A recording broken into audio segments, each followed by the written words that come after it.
Бірыңғай балалар мен жасөспірімдер ұйымы қанатын кеңге жайып, өскелең ұрпақтың бойына отансүйгіштік сезімін қалыптастыруға негіз болатын ұйымға айналды. 12 желтоқсан күні Теміртау қаласының 700-ден астам оқушы ұл-қыздары республикалық қоғамдық ұйымдардың қатарына кірді. Теміртау қаласындағы барлық білім ошақтарының ең үздік алғыр республикалық халықаралық байқаулардың жүлделі орын иегерлері отанның патриоты болуға жас ұлан ережесін бұлжытпай сақтап отырып, өзінің достарынан соны талап ете отырып, отанды сүюге салтанатты түрде ант берді.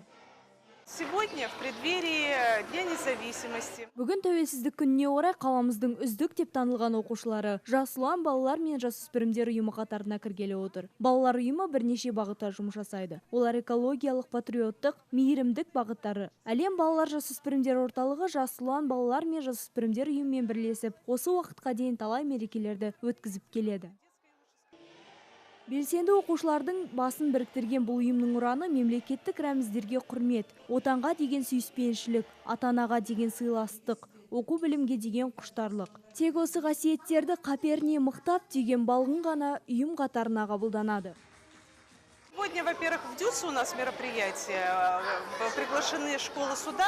Бүгін біздің орталығымызда қаланың бірнеше білім ордалары қонақта, ал қаламыздың қалған мектептерінің оқушылары үшін жас ұлан балалар мен жасөспірімдер ұйымына қабылдау мектеп қабырғаларында өтуде. Сонымен қатар біз бүгін мерекемізге қаламыздың көптеген еңбек сіңірген ардагерлерін қонаққа шақырдық. Олар да бүгінгі біздің жас ұландарымызды құттықтайтын болады.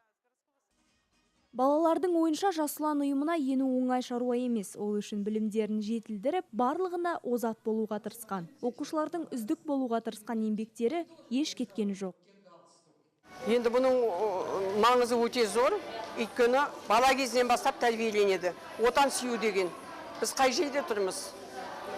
Жерді басып жүреміз. Жердің өзі менің туған жерім, менің отаным. Ал отан ұлан байтақ біздің қазақ жерін, оны қорғау керек. Сондықтан бұның маңызы зор деп ойлаймын.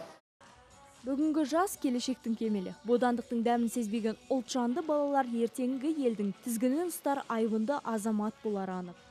Вообще в наше время тоже это было, это самое присяги, вот эти все.